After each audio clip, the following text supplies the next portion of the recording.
Hello and welcome to another instalment of the Full Force Monthly, brought to you by Hoarder, the Collector's app.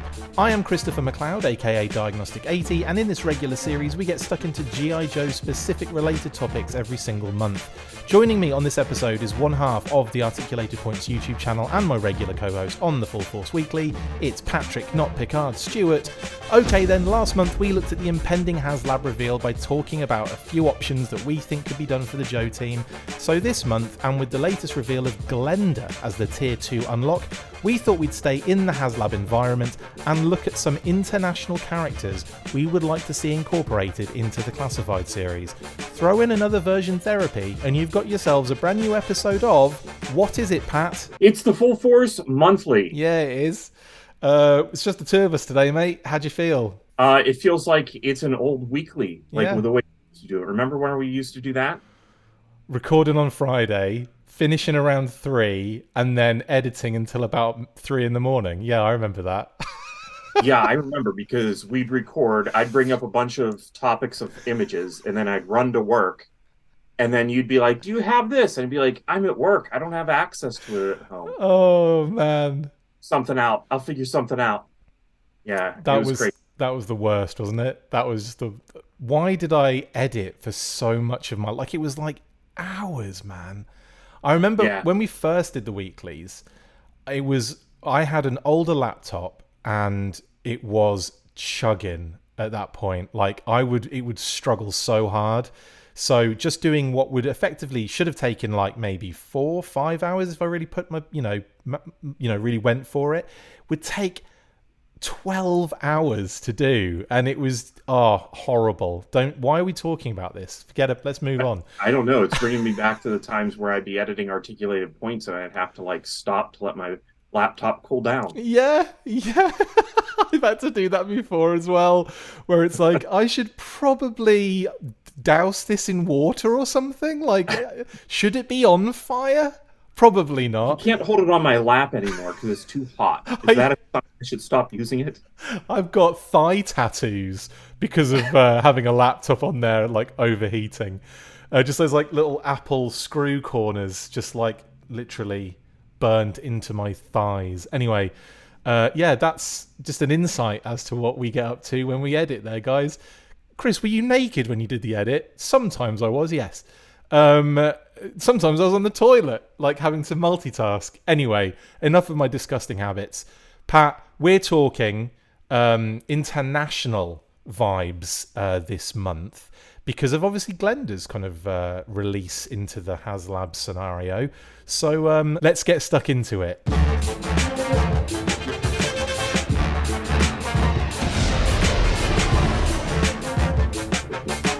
Okay then, so thanks to the Brazilian Plastorama Glenda edition in the second tier of the Dragonfly HasLab, the subject of this month's show is Classified Series International Homages. We will each have to choose 2 characters, 1 good guy and 1 enemy faction we would like to see in the Classified series who saw exclusive release outside the old US of A in the past. So that means they either had a figure or featured in a comic story in a foreign continuity. We won't be doing repaints of characters that were released in the US, like the Euro exclusive Tiger Force, for example, but that's really just a rule for me so I don't go too obvious. We will come back to character repaints for the extra episode though, so don't worry. Okay, Pat, take us through your good guy, G.I. Joe Classified Series, international character, please and thank you. Okay, first up, it's one that Philip and I came across while we were doing Articulated Points. We've done, I think, 2 separate episodes on this. It's from the Takara toy line, sort of, well, not from the toy line. It's from the Japanese manga. It's Tate Musashi. Tate Musashi! Dude, this was such a... Like, I am aware of this guy because of you and Phil, mainly. And I have to say, I wasn't expecting it when you were putting your... when I asked you the question, I wasn't expecting this. But, like, at the same time, I wasn't completely flummoxed, which is good. Yeah, I'm aware of Tate Musashi because of Philip. You know, he definitely rose my awareness of how cool the manga was and what it had going on for it. And I like the image that you've chosen here. Like, look at that character. You can tell it's very Duke inspired. Yeah. But then when you see him in color, he also has camo. So he's got a lot going for him. And actually, the image that you have of him just standing there doesn't have the shoulder pad, Yeah. but he does always have it. Always, usually, I'm about to say. Any other image I can think of, he has that shoulder pad that's kind of like what Roadblock and Yeah. low light and yeah, big time. Yeah, it's a very GI Joe style character. Like whoever designed this character did a really good job of creating somebody that was going to fit within GI Joe. But in the manga, he's the main character of all the issues. Like it's basically, a peek into the GI Joe team through this character that seems to be joining. I don't know. I would love to actually read it, but I can't. You can't. Were you telling me you can't read Japanese? No, I can't. Yeah, I could look at the pretty pictures and kind of follow along with what's going on from there. Just Google Translate, mate. Throw your phone up against it and see what it comes back. It'll probably be absolute gobbledygook, wouldn't it? Yeah. Oh, yeah. I have tried, and it's gotten some really weird results, especially with name translations. Like Philip had somebody translate some bits of it for us for the last Cobra Convergence. And the translations that the phone was coming up with were entirely different.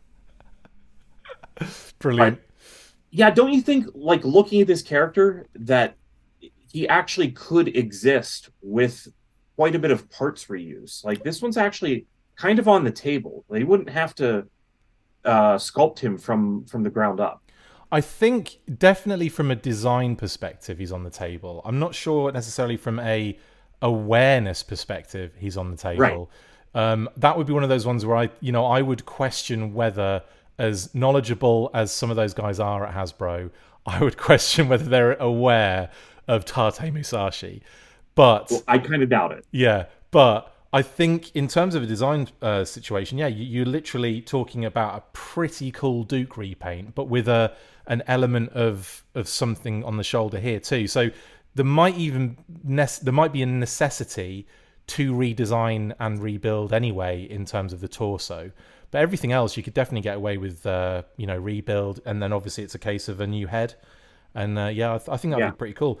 I would be interested to know how many of our listeners and viewers are aware of Tate Musashi and whether they are aware of it through the same reasons I am, because of Pat and Phil on Articulated Points. Let us know in the comments, guys, because it would be nice to know and get a gauge of not the popularity, that's the wrong word, but definitely the awareness of this particular character. Yeah, I'm kind of curious as well, because I think that I was actually really surprised by the response that Glenda received. So was I. Let's talk about that for a second. So obviously, Glenda has been revealed as that tier 2. That's why we're doing this episode. And I was actually more shocked at the people that were saying, who is it? I think I was more shocked at that than I was the kind of disappointment or whatever that some people kind of were conveying. And some of those were kind of like crossing over as well, like disappointment because they didn't know who it was. And that's it. To me, Glenda's like one of the main obvious international figures. What are your thoughts? Well, I think that whenever we were kind of brainstorming all the characters that maybe they could be releasing as a part of the HasLab, pretty sure Glenda would have been in like the top 10 to 15 characters that we were guessing. Definitely. She came up a few times in shows. Yeah, there's definitely a crowd that wanted, a major character to just be included because they feel like they've already paid for this, I think, and it would just be almost getting for free a character that they intended on buying anyway. Right. But I personally, I don't want somebody like, I don't know, think of a major character like Mainframe, relatively big character. I wouldn't want him only in a HasLab and not available to people at retail. Yeah. Like, not how I would want that to come about. So to me, the HasLabs they need to be a little bit more of a reach, and they need to dig deep a little bit. Cobra Commander with the Mickey Mouse logo, well, that worked because of the fact that they could just put the regular logo at retail. Yeah.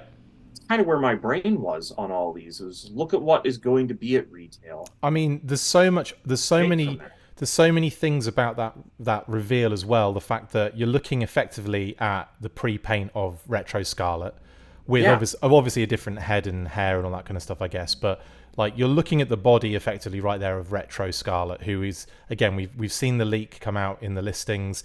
People have been expecting it. It's been a rumored one for ages, and now it's kind of like, well, there it is. You're looking at it right there. And then the other thing that struck me really hard was, and I know that there's two levels to this. One, the original figure came with Flash's weapon, like, and backpack. That we know that's the case, and that would always probably have been on their minds to incorporate when doing this figure anyway. But surely that also means, knowing that they are thinking forward all the time, that Flash is coming eventually as well. And it's definitely, like, Flash to me is one of those ones that fits in the design shift, that when the design shift happened and then Lenny started to squeeze in, you know, Breaker, and then Stalker came out and so on and so forth, and all of a sudden it was like, oh, we're getting OGs and we're getting them early. Flash is one of those, and it just makes sense to me from all of these things happening, that Flash would probably line up nicely now that we've got his accessories as well. Yeah, it kind of pushes Glenda almost even higher on the list of characters that make sense to make, because you can include some of that tooling cost in with the HasLab. Yep. And, you know, it spreads out the tooling costs, I should say. Yeah. Because where else are you going to put that Flash accessory? Like, it's going to come with Flash. Beyond that, Cobra D'Asso. Oh, yeah.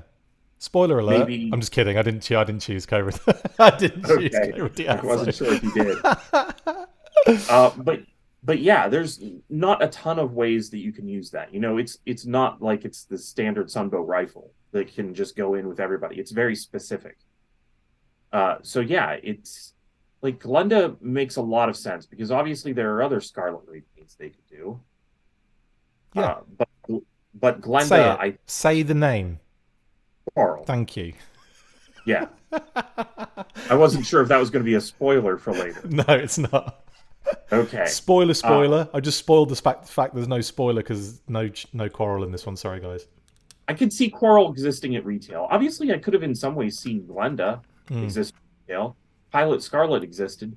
It's just one of those things that, to me, that's a character that makes sense to include in a HasLab. And so that's where my mind is whenever we're looking through these. It's that let's dig deep and show the world something maybe they didn't know of G.I. Joe that is cool. Because to me, if it's a cool figure, which Glenda is, like, isn't that the goal? Isn't that the goal, guys? Seriously? Yeah, I don't know. I think there were all sorts of reasons why people were kind of upset about it. And I think one of them is this expectation level that everyone has, where it's like, you know, it's funny how there'll be a kind of conversation as what would you like to see in the HasLab as tiers, and then the lists start happening, right? And those lists like whittle down to like the main ones, and they almost become fact.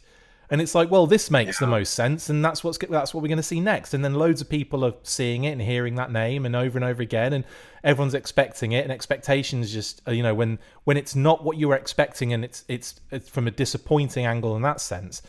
Like, I get it, but I don't know. I don't know. I kind of find it weird that people haven't clocked onto the patterns and the structure of how things are done, and the way in which companies like Hasbro and other companies too operate with these sort of projects.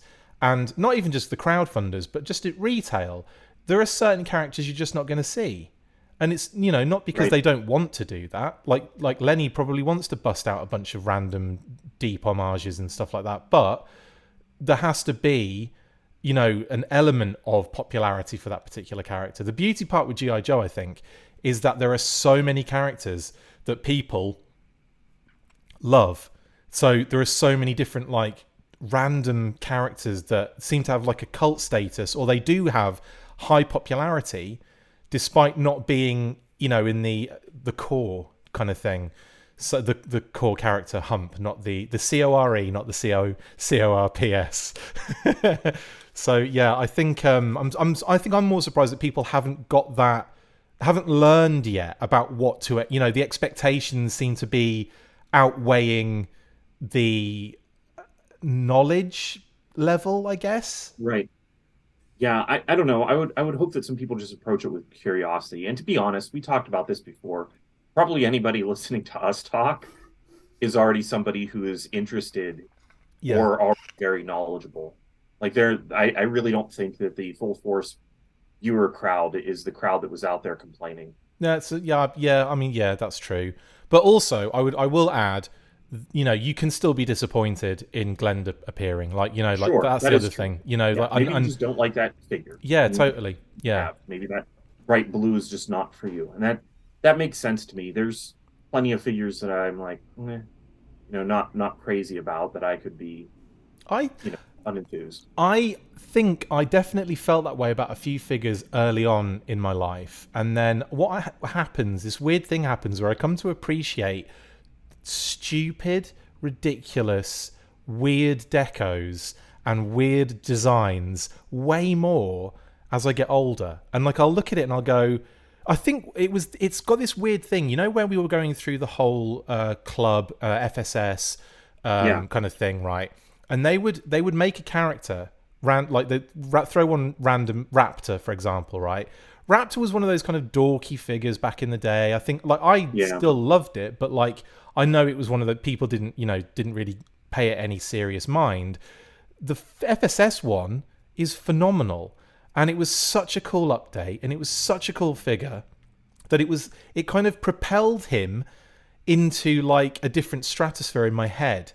And all of a sudden now I want a Raptor in Classified because of that.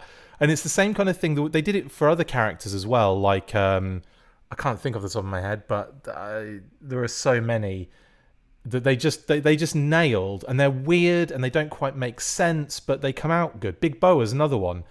Really worked at that modern 4-inch figure, and then now I want the Classified one, which thankfully we're going to be getting soon. But do you know what I mean? Like I feel like that era made me definitely respect those weirder figures more because they were made to be even cooler. yeah. I do know what you mean. I think that sometimes also some of that stuff that is weird is because none of GI Joe. GI Joe wasn't getting repetitive, but it definitely had a tone and a seriousness to it. And sometimes when you have like a wacky repaint suddenly, I think that some of that was maybe the designers stretching their legs, or in the case of what we're talking about, maybe it was something that had that international flavor that only somebody from another country could bring to Yeah, the line. yeah, You're just looking at some of the crazy. We already brought up Cobra de Asso. That figure was crazy popular when it first popped up yep. online. Everybody sees that figure and goes, "What?" But maybe some people look at it and go, "Well, that's a GI Joe body. That doesn't make sense for it to be Cobra." Do you know what I mean? Yeah, totally. And the colors are weird, and he's got a chrome head and all that kind of stuff. Yeah, Right. Yeah. There's some of it that doesn't make sense intuitively, but you look at it and it's just cool and it stands out. it's. I definitely think as well. Like I didn't really give a crap about like certain figures and decos from in like Argentina, Brazil, India, for example. We're going to be covering a lot of these actually in the show. And we actually, what we've done, what I really like is obviously you start with Japan. We're going all over the world with our choices. Like we're not like Yeah. staying in one place for the most part. There's a couple of repeat offenders, but for the most part we get around the globe a little bit. And considering it's just the two of us this time, I'm quite surprised at that. I'm actually interested to. I'm gonna have to find out what Justin wanted to do for this one. He couldn't be on this show, unfortunately, but I want to get his choices as well and see what see where he was going to go with it, because I think it would be interesting to do. Anyway, so completely lost my train of thought on that one. Like, what an idiot. Well, are you going to get to what your choice is? We're still technically on Tate Musashi. Yeah, we are technically on Tate Musashi. And yeah, this is what I'm going to say. I didn't really care or give a crap about Satan and Ninjaku and all of those until you get an homage in 25th, or you get an homage in the FSS, or you get that kind of thing. And all of a sudden it just makes things, it opens the door in a weird way, and you go into that door and you're like, oh, there's loads of stuff I didn't know here. Like, now I know what years Plastorama and Estrella and Fun School operated in. And you do a little bit more kind of research, and all of a sudden it's just like, oh wow, there's loads of cool stuff to learn here. And that's where I'm going to take us, guys, straight back to the UK talking about Brazil and Argentina. No, for my choice, I thought, and this was a riff off Pat, definitely, because obviously when you chose the comic bomb manga tie-in G.I. Joe character Tate Musashi, I'm just saying it over and over again so it gets wedged in people's minds, dude. When you chose that, I was thinking, I was kind of been looking at action figures and stuff like that, and I thought, there is a major character for me in the Action Force weekly and monthly comics from back in the late 80s, 87 and 88, that stood out for me as someone I would love to see in the Classified series. And that is Action Force head or commander and Department of Defense liaison, Raymond Trent. Yes, or Trent as he's known to his friends and the Action Force team. Now, Trent was like the kind of UK version of Hawk, effectively. He was the guy that was kind of, although he was a little bit more CIA based. If you look at the weekly, the first time, I think the first issue in actual fact of Action Force Weekly, Trent is actually briefing the team for a mission, I think on a boat. And, he's in a suit and everything and all that kind of stuff. So he is kind of like the behind the desk kind of CIA operative sort of dude, right? But then in the monthly, and this is specific, why I'm being very specific here, it's the design of him in the monthly series, which is in 1988, followed the weekly series when that ended, issue 50, and when we went into the monthly series. And then I think it's in basically it's a comic story called Death or Glory, and effectively Trent's daughter is kidnapped, and he has to rescue her from the Dreadnoks, and he ends up getting, spoiler alert, turn off now if you don't want to know what happens. He dies. I know it's like such a it was a big, for those that were fans of the weekly, it was such a big character death. It was for me anyway. I was like, what? He just gets absolutely mowed down by Monkey Wrench and his his Trident machine gun that he's got, and absolutely just destroys him. It's really brutal. And then you see him, right, being held, I think, by Ripper or Buzzer. I can't remember which one. They're holding him, or I think it might be Buzzer. And he's head's back, his eyes are open, his mouth's open, like he's dead. And he's got these blooming bullet holes in. It is so brutal, man. So, from many different aspects, seeing him he was gearing up to go and rescue his daughter. So he's put the beret on and he's got the green top and he's got the camp, the I think they're brown pants. He wore the brown pants, the brown kind of slacks. Mm-hmm.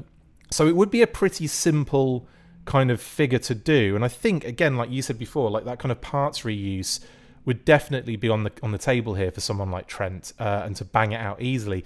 Now, the problem that I have here is the same one I think you have with Tate Musashi, is the awareness of the character. But what do you think? Do you think Trent is a cool one to go with? Whenever you actually made this, you decided exactly what the assignment was for this monthly, I kind of was wondering if we were going to land on Trent, one of the two of us. And I was kind of hoping you would bring him up because I think that he's a character that is a major character. Yeah. As far as digging deep, I would expect most people have not heard of him. But in a lot of ways, he is very important. Yep. I think that it's a good choice. I think that as far as making him a figure, looking at what he's wearing there, I think it would be very easy to just make that be a figure and then add some secondaries that make him kind of pop for the shelf. Yeah, big time. Wearing some sort of gear or come with some equipment that maybe he didn't have in the comic book, but that's okay because it sells it as a toy. And then, he could just look like he did in the comic as well for people who are familiar. Totally. I mean, you could... The other thing I was thinking of was, make him a deluxe to really piss people off.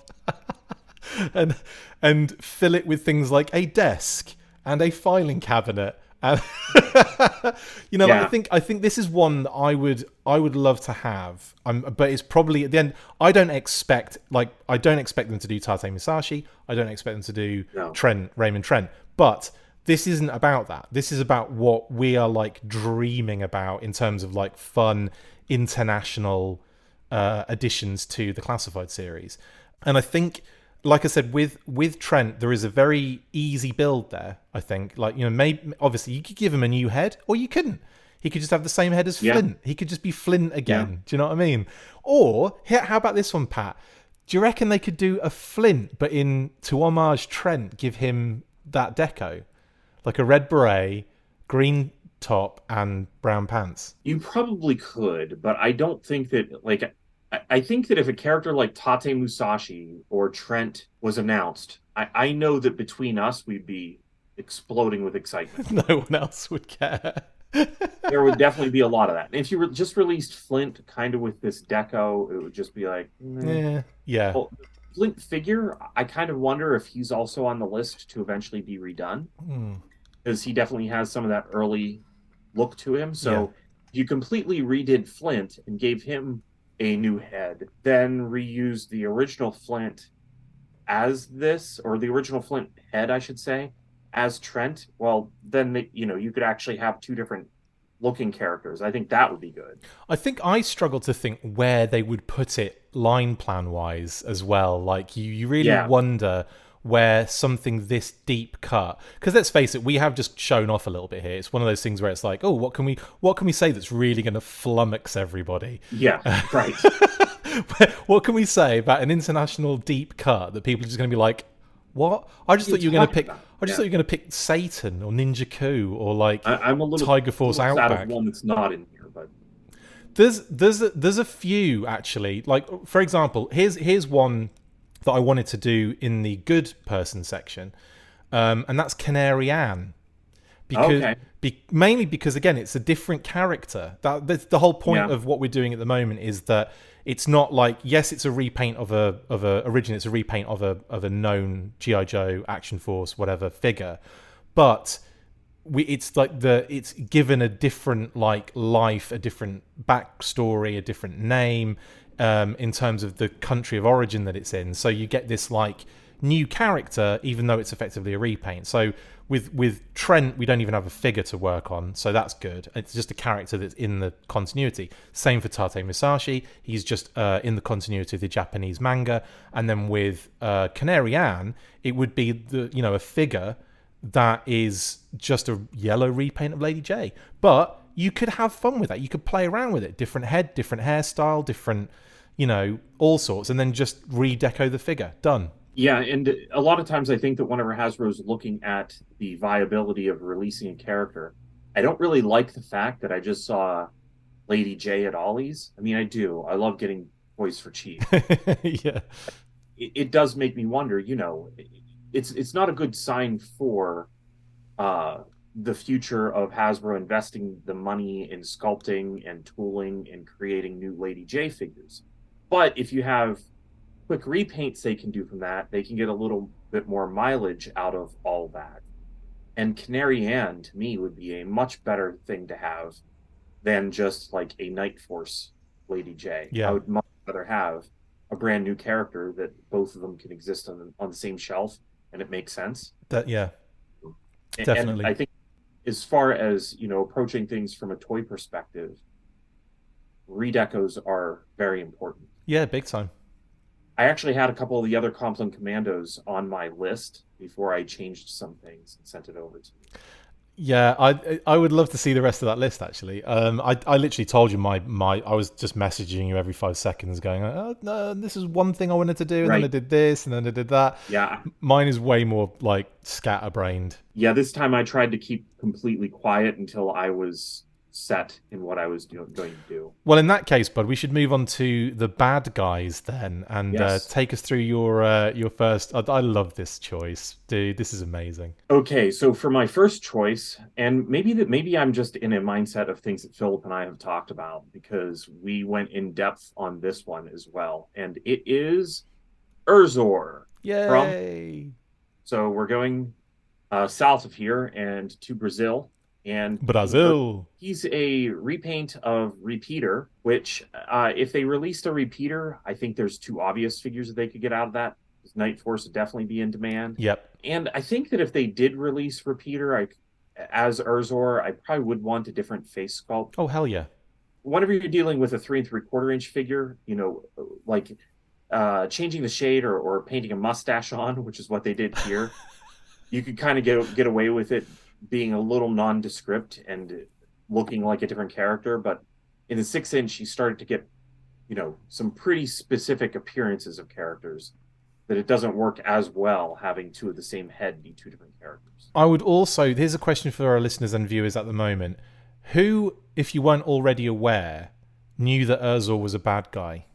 Let me know in the comments, because I think when I first ever saw Forcifera and those figures and everything, I just assumed the good guys were the good guys and the bad guys were the bad, like as we knew them, like Big Boa aka Kangor. I thought he was just like, the bad guy, and so on and so forth. So having seen Repeater repainted, that's easy for me to say, then I think initially my thought was he's a good guy. And it wasn't, honestly, I don't think it wasn't until you chose him as your bad guy that I went and checked and went, oh yeah, there's a Cobra emblem on the card. He's definitely a bad guy. I don't think I'd ever given it any thought. And yeah, so that's an interesting one. Just for our viewers and listeners will be like, yeah, we knew he was a bad guy, you idiot. That's just you being an idiot. No, I actually had to double check. There's a lot of stuff. There's a lot of faction switching whenever they would release the characters. Yep.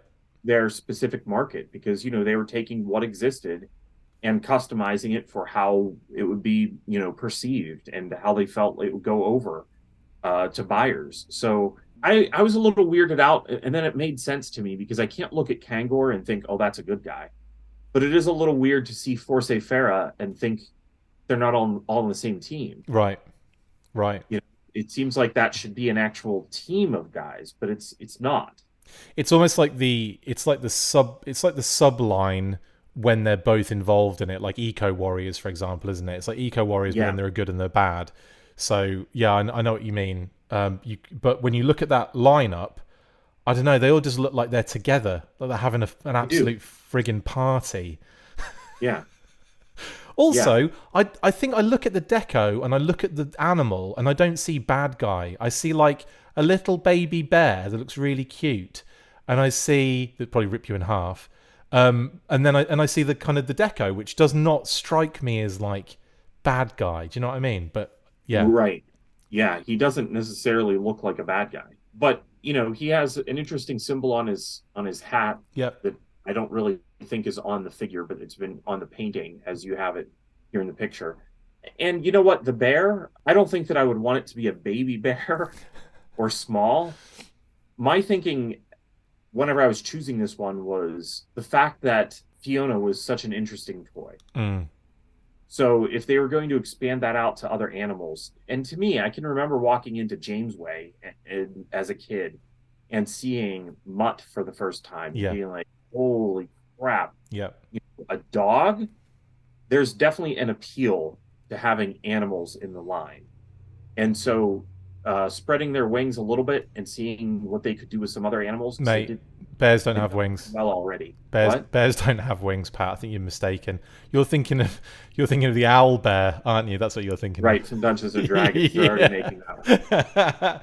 Well, I think you could get away with like a 2-scale, fairly decent sized bear in an animal companion set. It might be on the higher end price point when you consider how much plastic you'd be kind of doing in that. But if you made it roughly about the same height as the figure, that would probably work, wouldn't it? But I'd almost kind of maybe want it to be a bit bigger than the figure. Me too, because the other thing that I'm thinking here is that you don't do it in a way that it can't be reused. And I kept on pressing this thought because I loved the idea. I loved when the club did it. Okay. But Adventure Team stuff, like if they have the tooling for a bear because they've made Urzor. Yep.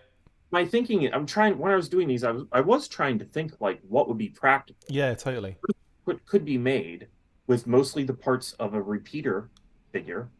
And then you could make the bear and then reuse the bear for other sets, such as, an Adventure Team kind of thing, and recolor it. Polar bear. Change the head. Hey, a polar bear even. I mean, you may have to retool the head and make it look a little bit different. But if you could do that, you'd have some really cool looking stuff that I think would pop for a kid walking into the store too. Yeah, pop for me walking into the store. I'll be like, yeah, I'll have all of the bears, please. Wow. Yeah, I would that'd army be build really cool. Urzor. I would army build Urzor and his bear. That would be freaking amazing. And then, because Urzor actually strikes me as a little bit like, you know, in the movies when they're kind of like raiding the compound, the South American compound. He looks like every guy, soldier, that is guarding whatever, you know, the area is. And like you could easily army build Urzor as like, you know, like a little team, because he, again, the generic deco as well, very much He like does. Yeah. uniform kind of style. I think Hmm. that would be dope. And imagine an absolute army of bears. Yeah, and now that we're talking about it, and you have me in the mindset. I don't know why you like what you were talking about brought up the Action Man stuff. Yeah. Got a bear companion in that in the toy line, Yep. so definitely a precedent for bears. We were GI. we were sharing that not recently. It was probably about months ago now, but we were talking about that, weren't we, in the group? And I was sending pictures through of Action Man with the bear, and I can't remember why we were even on that concept or talking about it. Was it just because someone had seen it, or had you mentioned it or something? I don't know. I don't know. I really like Action Man stuff though. It's Action dope, Man, man. it is, and I think that now that we're talking, maybe some Action Man stuff really should have earned its way into Yeah. this. Well, there's the 60th anniversary coming up next year, and obviously we've had those two cheeky leaked listings about Tom and Jerry. God knows who they are. Genuinely don't know who they are. But that kind of makes me think that if we're getting some sort of like, you know, G.I. Joe 60s sort of like kind of thing, is there a space there for an Action Man sort of classified introduction? And I think so, because not only, you know, does it, you know, intercede and completely cross over with G.I. Joe of the 60s, but also we had very recent, didn't make it necessarily, but in the 50th, didn't we? We had a lot of the kind of, you know, unreleased, unproduced Action Man stuff they wanted to do in the 50th line. So it's definitely something that would be on Hasbro's radar, I think. Yeah, I think so. And if it's not, I think it should be. It will be. I'll message him now. Hang on. Yeah. No, I'm kidding. Go Um, make Action Man. Okay, I'm, that's it. It's I'm happening. calling him now. Lenny, can we? Yeah, cheers, thanks. You heard, great. How? Because I haven't edited this yet. Oh well, okay, cool, bye. And I also did that, and I have a phone. I could have just used that instead of done that. Anyway, it's irrelevant. Yeah. So Urzor, cracking choice. Brazilian as well. I think we mentioned that, didn't we, at the beginning? Yeah. But that is another. Like again, we're venturing around the globe a little bit. Now, I actually will. For my choice, I'm staying in Brazil, but I'm going to quickly divert to Argentina very quickly, because I was caught between the two main ones I had immediately, right? Cobra Mortal and this other guy, and we'll get to the other guy in a second. But Cobra Mortal was the one that kind of struck me immediately when I was talking to you about international, you know, variations and characters in different countries. And one of the reasons I really like the thought of this is more about the retro Snake Eyes that we have in the classified series currently, because that figure is freaking awesome. And I get so much satisfaction looking at it. It's still in my, like, I have, you know, like the desk has to change every now and again because we've got 1,000 figures Yeah. already. But like, you know, some of them will get moved around and we'll bring some back in. Snake Eyes has just stayed there the whole time because I love looking at him, and I think all the additions they gave him, the head sculpt's wicked, but like, you know, the satchel and the little grenades and everything, all that stuff just works really well for the figure. Now, for Cobra Mortal, I just look at that figure and I think, God, I want to paint this in chrome, red, and a little bit of black on the random leg. Pat, can you take me through your theory as to why in the hell they went with that as a deco choice? It's tough because I have a slight theory on it, And I didn't know, by the way, viewers, I didn't know Pat had an actual theory. I was just throwing this out there, but I'm really happy he does have one. It looks like we planned this. right. Oh, you didn't know what my theory is on this? Not on the paint. No, I was saying it almost Oh, as like a, you know, what? Why do you think they went with this? But I'm so oh, happy you have okay. an actual theory. That's amazing. Well, it all ties back together because I thought we kind of discussed this with Glenda. Okay. Like Glenda as a figure, if you actually look, she has not only does she have the laser gun, she is also the original figure anyway. Is the torso is chromed, which they can't really do that with Yeah. modern plastics. So not for the 6-inch figure. I don't expect it to be chromed. But Glenda's torso on the original figure was chromed. Uh, she had the light blue legs, the white boots. She had blonde hair, and on the card art, she also had like the radio headset, and she's carrying the laser gun. All of that points toward her being a reference to Captain Power. Ah, I see. I see where you go. I remember we did talk about this. Yes. Yeah. Yeah. So with her being a figure released in Argentina that is referencing Captain Power, I kind of look at Cobra Mortal, that it's also from Argentina. And I have to wonder, uh, is he almost inspired also by Captain Power, with what is it, Lord Dread? Dread. Yeah. Yeah. And how, if you look at the Lord Dread figure, it's black and silver and red and a lot of asymmetry among those colors. And then he also has the single eye, and then Cobra Mortal has the dot on his head. Yeah. Yeah. I kind of wonder if it isn't.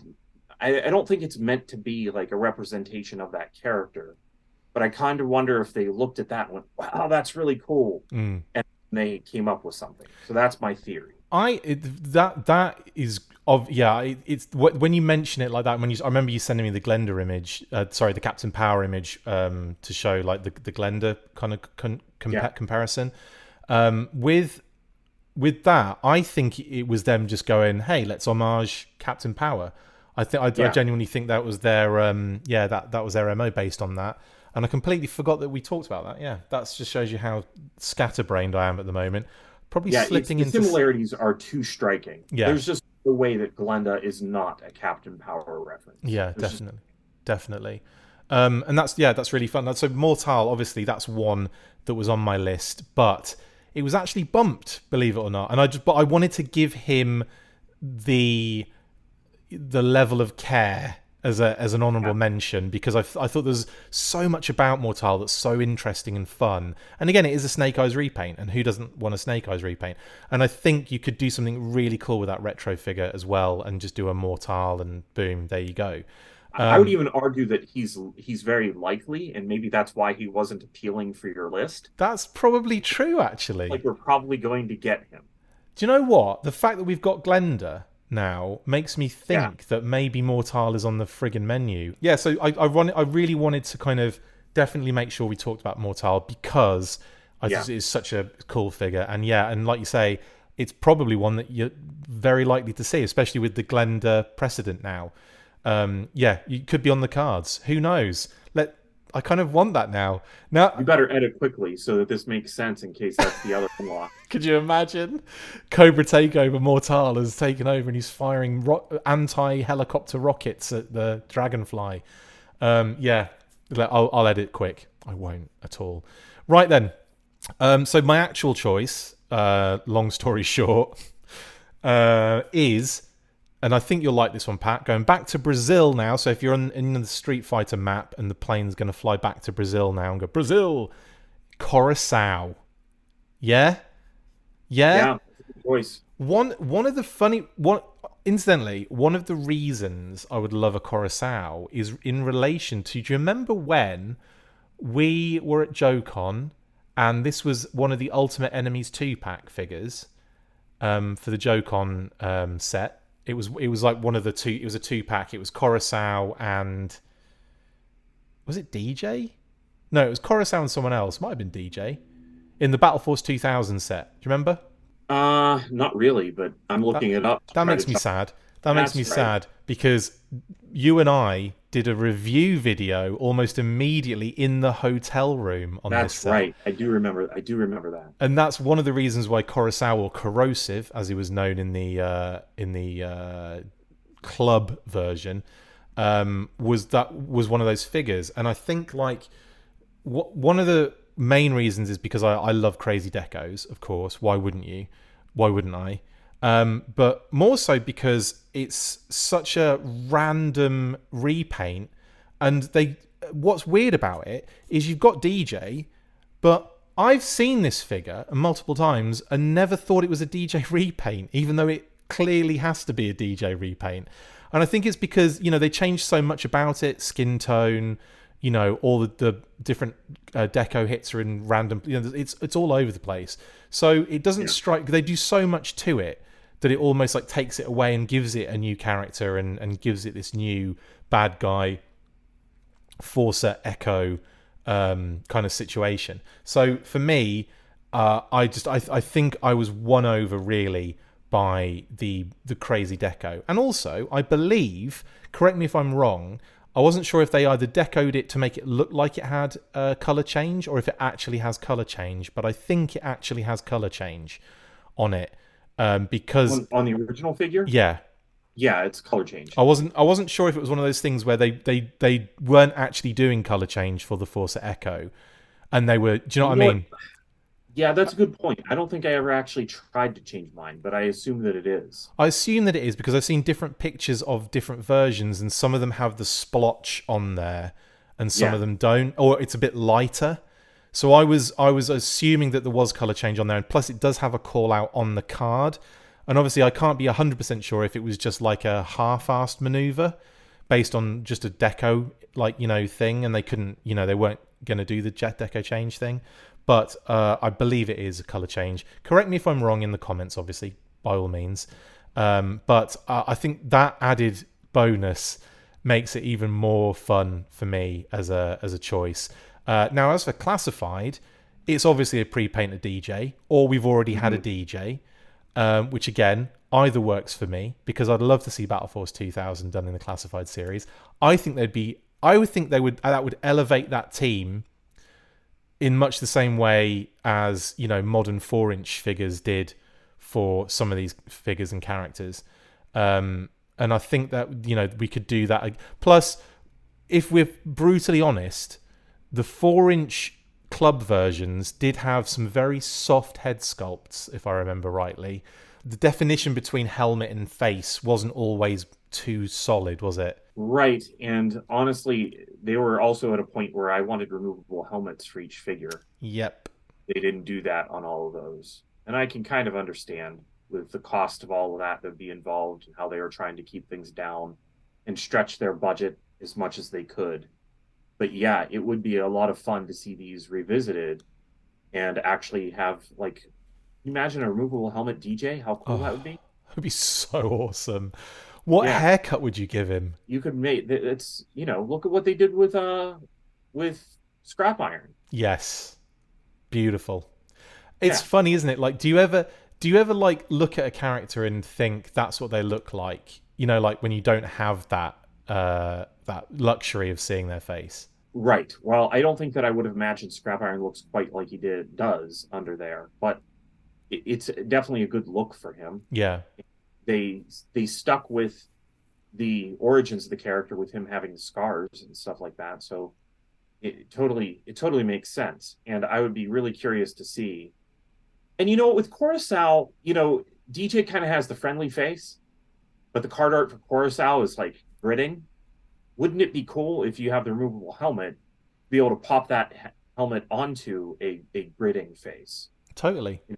So to have a different expression for Kurosawa. I think that, again, that's one of the things that's an advantage of redoing things and looking back on things. I do think that his card art is funny, though, because great, isn't it?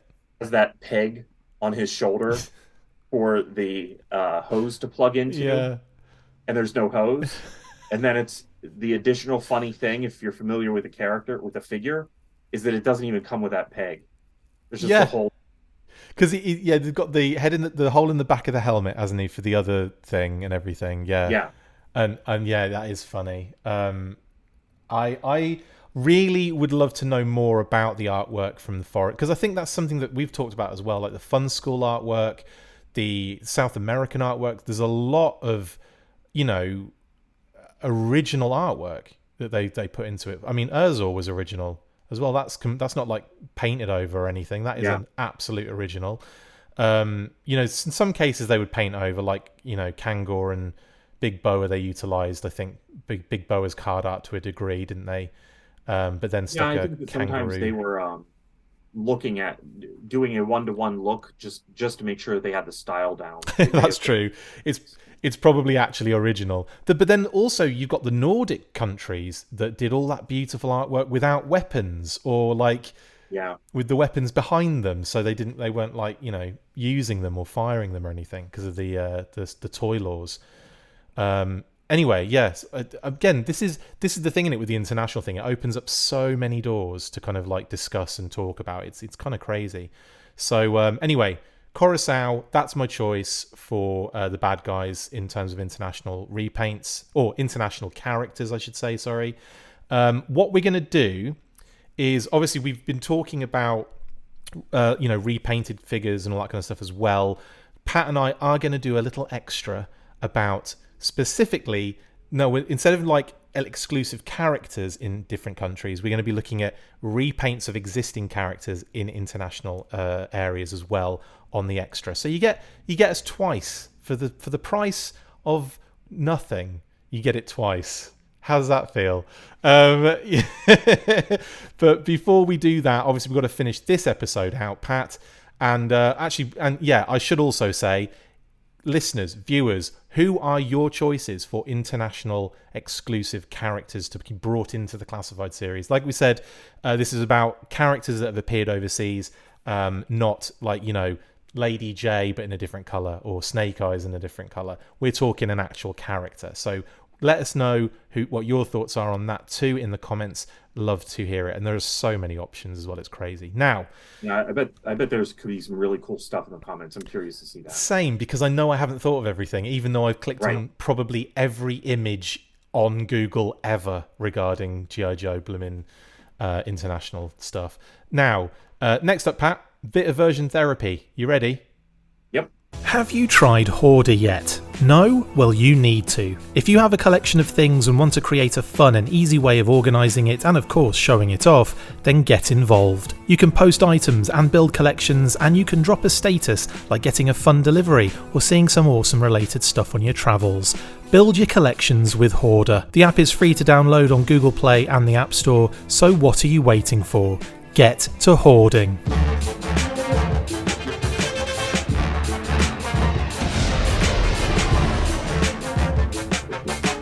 Right then, continuing with our regular monthly segment now, Version Therapy, which is where we choose a single G.I. Joe or Cobra character and have a discussion on what action figure version is their best.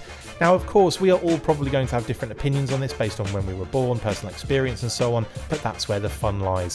Feel free to let us know your favourite action figure version and why in the comments below as well. So who have we got next? Well, last month we looked at Wild Bill based on his connection to the Dragonfly, so this time we thought we would go with a character who is synonymous with international variations.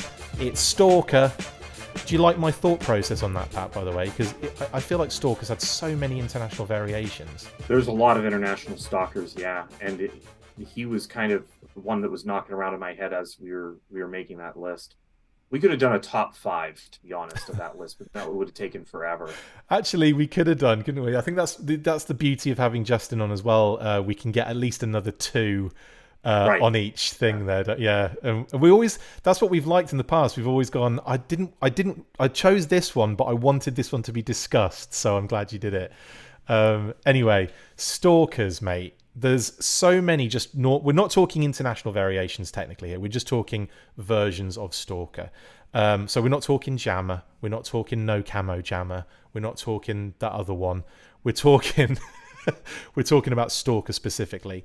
So Pat, take me through your choice for that, for your favorite version of the figure, please. You know, I I was kind of resisting going with what my favorite version of the figure was because there's the one that I have the fond memories of. Yeah.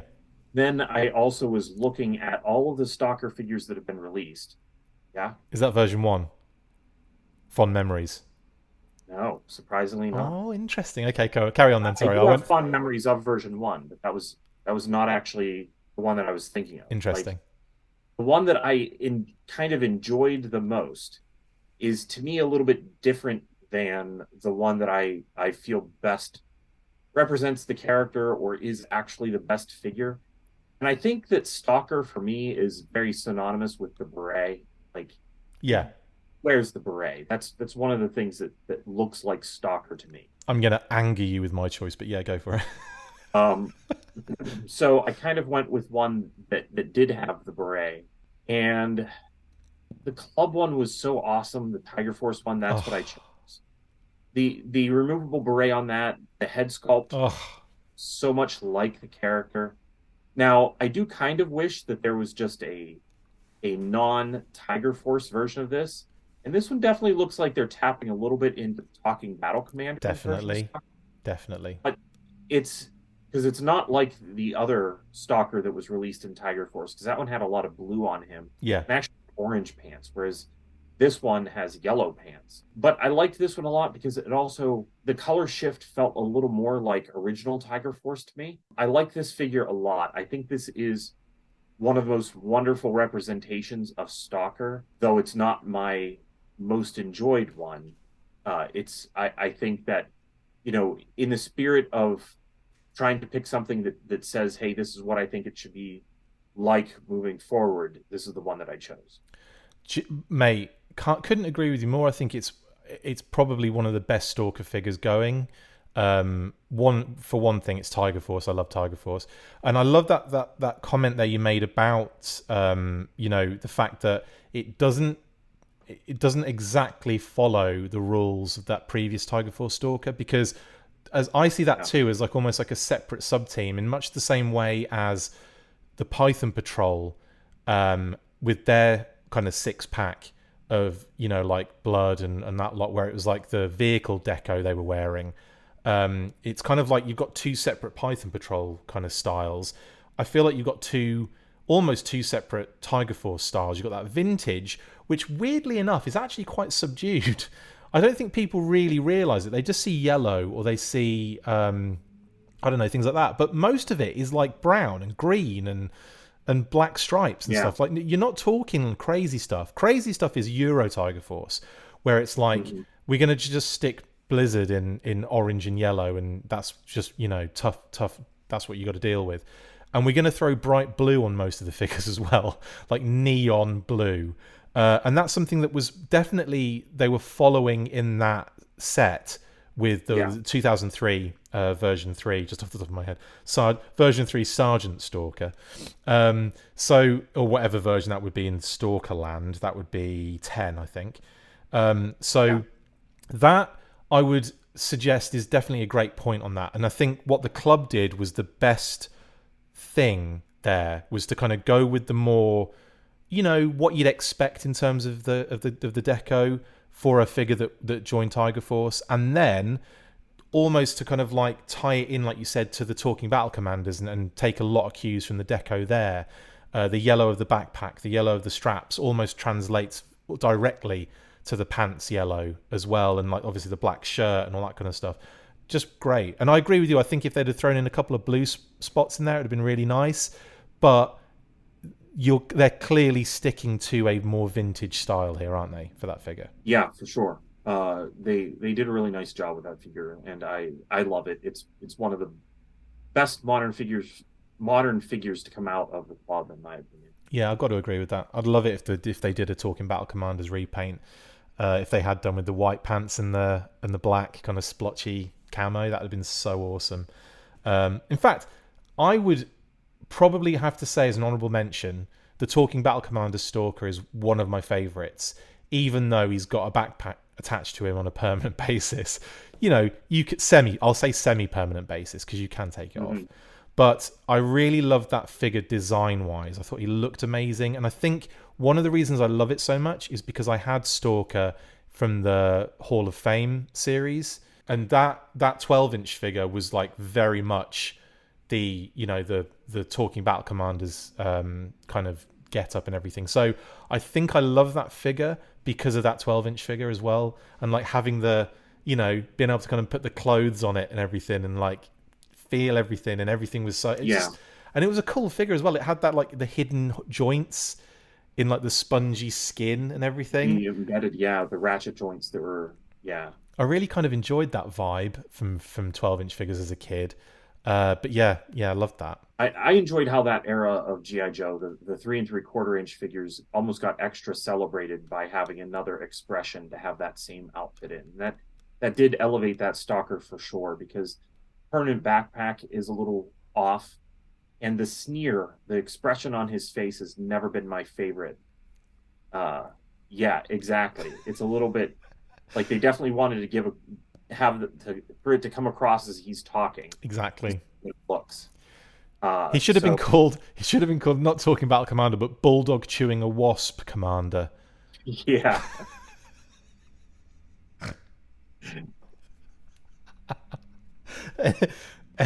Anywho, it's kind of what it looks like, isn't it? I agree on those points. I think I like it when they do exaggerated expressions to a degree. Like I love the grunt version 3, whatever the version is that with the orange pants that everyone hates. I love that figure, mainly because as a kid, that was like right in that sweet spot of when it came out. I remember buying him. I remember being really excited that I had a grunt figure because I didn't own a grunt figure before that. That was my first grunt, Kitty said.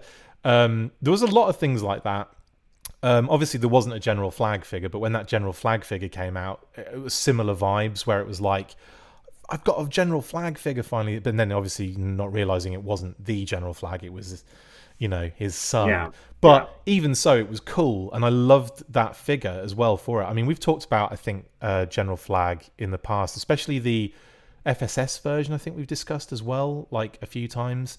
I've definitely discussed it with Justin and Adam on the FSS battles. I think we ripped into that General Flag figure, the modern one, because it was a bit skinny. But I think, if memory serves, we weren't fully on board with that. But the original is just perfect. I love that O-ring figure. Yeah, I love that one too. Anyway, this has got nothing to do with Stalker or version therapy, has it? So I will now ruin your day, and I will go with my favorite, which is actually, we are kind of moving away from berets, and we are going to beanie hat Stalker mode, right? Now, this, in my opinion, and this is just my opinion, I know you don't obviously have to agree with this, no one at home has to agree with this, I thought the version 2 of Stalker, and that's what I've gone with, was one of those key moments in G.I. Joe where you take a version 1 and you just do something so awesome with it. Like you go into a different dimension and you pull out a completely different design, but it's still that character. And it's that character. You don't have to be told it's that character. It's just like, it doesn't even have like signposts of Stalker. Like it is a completely different beast altogether. But the design, the artwork, the fact he came with a kayak, so many different cool things about this figure just blew my mind. Plus, it was in that sweet spot, 1989 release. I was there on the ground in the United States as that figure had come out on the shelves, and I was like, what? This is amazing. And I remember like just being, that was one of the figures I took off the shelves and just stared at for minutes, just like going, what? This isn't Stalker. Stalker's a completely different. I've seen him on things in comics, in cartoons, and other things, even though I didn't have the figure. And Jammer. This is something completely different. And I looked at it and I was like, this is how you do version 2s of characters, is effectively what I'm getting at. This is how you drive from now on. That said, there are other versions of Stalker that I also, like I said, like the Talking Battle Commanders was one that I absolutely adore. There's also that version 5 from 94 is a banger as well. Like, I really like that too. But I have to say, for all of the different like nostalgia hits, for the fact he comes with so much gear, and it's like that massive brown machine gun which locks into the kayak. The kayak's got a little thing, like a little buoyancy aid on it, on the side that plugs in. Everything's a backpack. Everything is a backpack, guys, on that. It's like, you want a backpack? Yeah, let's just make everything a backpack. It's just awesome. And and I have to say that I really enjoyed what the club did for the figure with that upgrade. Not so much about not fitting in the kayak, though. That was a bit annoying. But what are your thoughts, Pat, on my version 2 choice there? Well, 1989 was so good for bringing up new versions of characters that were wonderful. Like the best version of Snake Eyes was also 1989. But also Rock and Roll came out that year. Oh. And I was talking about the figure that I had the most fond feelings for. This was the figure. So no, you're not throwing me for a loop with this one. I absolutely love this Stalker. I like the fact that whenever they dropped the beret, what they did with the sweater cap was to give it the camo that tells you that it's Stalker. Yeah, that's what it is. There is that tie back. And whenever I see that on the head, I'm like, man, this thing could afford that deco hit of camo. I really wish that whenever they did the Stalker that came with the Transformers crossover, the new one, that they had given him the camo on his beret, just to make him a little bit different than the original, but to tie him back to the card art of the original. Right. The card art, Stalker had camo on his beret. So I kind of wish that we had that. The reason I didn't go with this, because it almost pained me not to send you this one as the... Is it because you knew I was going to go for it? Because we talk about this quite a lot. No, I didn't. I was delighted to see that you did. Awesome. Because come on, look at that figure on the card. Like, there is almost no sense in the thought that they were able to afford to make this cost the same thing as other figures at that price point. Like, it's an Arctic figure. Compare this figure to Iceberg. Yeah. You remember that both of them are mainline figures. Yeah. It's a rifle. Stalker gets a kayak, a buoyancy backpack, a thing to connect them, some oars, a giant rifle, a mask. Like, it's so... I forgot. I forgot the mask. Yeah, he has that sweet mask and a knife. Oh, and the other white rifle, which is really interesting. The other white rifle, yeah. Do you know what's funny about that? I think I've shown you this before. You know, I did that design for... I used to send G.I. Joe and Action Force like designs for things. And I did like... I think I did like a character... I think I just drew a bunch of G.I. Joe weapons on a bit of paper. I think I've shown you it in the past. One of them was that white rifle. Like, it's just so cool and interesting, and I want to see that in Classified, man. This has got to be done in Classified. Like, come on. Yeah, I agree. I do agree. And this one, there's no way that they're going to do this one justice without it being a deluxe figure. It's going to be... This one would be big. It might even be more than just a deluxe. It might be like figure with vehicle kind of level. Could be. I could actually see this one being almost like a thing where the designers were drawing stuff and being like, well, we'll put this in there. We'll put this in there. And just expecting bits to get costed out to the point where it would have just been like the figure with his mask, a knife, and the white rifle.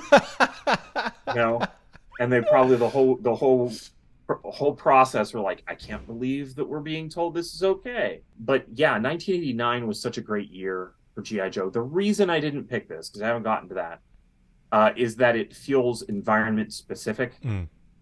And so to me, I don't see Stalker hanging around the base wearing this, even though he did in the comics obviously wear this Tundra gear around. He wore it in the infiltration of the building, didn't he, with Snake Eyes and Storm Shadow and stuff. Yeah, so which was hilarious. I remember watching that. And being so it represented what he looked at, but it's just like, Stalker, we're in the city. Why are you wearing, winter gloves? Why are your boots muddy? Why have you not washed them? Right.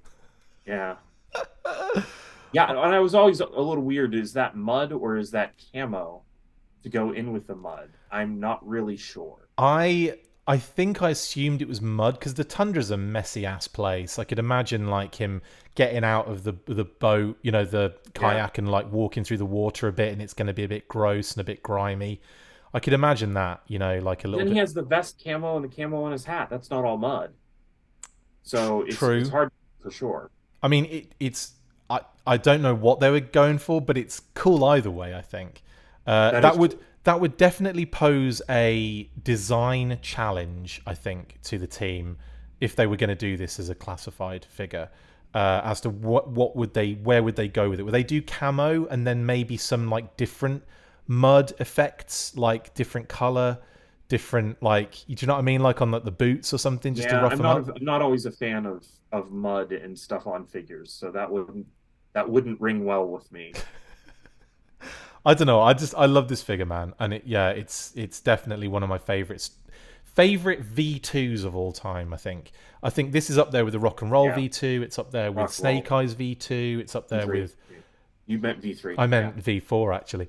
It's up there with like, you know, if we're talking V2 specifically, then it's up there with those. Like it is. Snake Yeah, Eyes for was an sure. amazing upgrade. That was an amazing upgrade, Yeah, wasn't it? Like, you know, and it did put like the sweater cap on the list of things, or beanie. I think is that what you would call it?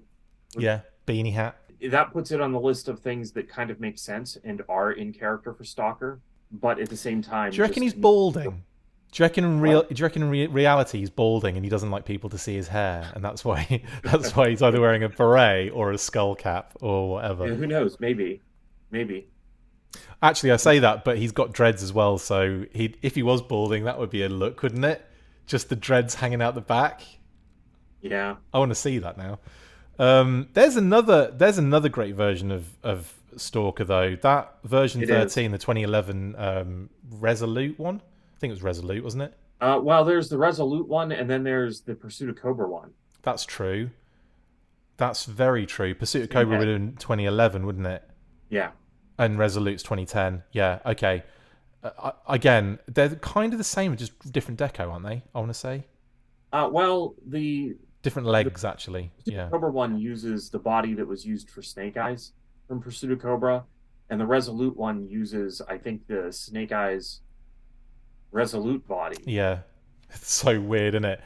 That's it's. Yeah, They've certainly kept the history intact on both yeah, of the two of them being in paired by different universes. I love that. That's yeah, actually kind of fun. it is Um, kind of fun. Yeah, But yeah, like the Pursuit of Cobra one I'll go with because I love that grey kind of color on him as well. I thought that was really nice. But yeah, really, I mean, he has had some versions, some good versions, and some amazing international variations. Like I said, Jammer, freaking like so cool, and like no camo Jammer as well, which is actually even more interesting in my opinion. the Red Stalker from India is Red, one of the ones that I thought I looked at that and I thought, well, what is that even referencing? Like, what was their inspiration? That wasn't just somebody throwing whatever color they wanted in the machine and having a figure pop out. yeah, I think that maybe that's a reference to a specific Indian military uniform or something. And in that case, it would be really interesting to, change him from being Stalker to being a brand new character that's specific to that release. Maybe absolutely, Joe from India. yeah. And yeah, yeah, it's awesome. Good character, good, lots of variation to choose from, and yeah, let us know in the comments, guys, what your favorite Stalker is. And I don't mean like, like some sort of sex pest. I mean, as in Stalker the figure. Let us know who your favorite Stalker is. There's just a list of like horrible serial killers that we get in the thing. No, not that kind of Stalker. This kind of Stalker. We'll also ask Justin what his favourite would have been because that would have been interesting to know. He probably would have been like Sigma 6 Stalker, would you think? Yeah, something like that. Sigma 6 Heavy Duty would be his favourite Stalker, is what he'd probably go with. Anyway, that is everything for this particular episode. Don't forget, we do have another extra round the corner as well, so don't worry about that. We will have a little bit more content for you guys. But that does bring us to the end of this episode. Thank you for joining us for the Full Force Monthly. Massive thank you to my awesome co-host Patrick Stewart. Thank you, buddy. Thank you. It's always fun. See you next time. And as always, after 3, 1, 2, 3, Full Force! Done.